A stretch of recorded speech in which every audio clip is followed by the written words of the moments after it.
Hey guys, today I'm going to show you how to download Roshade for Roblox. So it's very easy, anyone can do it. You'll just have to go to roshade.com, and once you're here, you're just going to click download Roshade. And then we're going to choose between the Pro and the Lite. So we're going to choose Lite for now. We're just going to click this one and then click download. And then we'll have to wait for 5 seconds. Okay, and then we're going to click skip. Alright, save this one, and then we're just going to install it afterwards. Okay, I'm going to click this one. Click run, and then from here we're just going to click install and then click next, click install once again, and then we'll have to wait for this.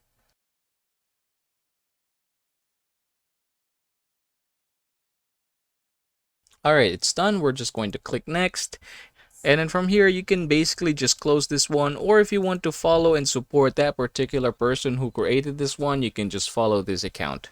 And congratulations, now you have Roshade for Roblox in your PC.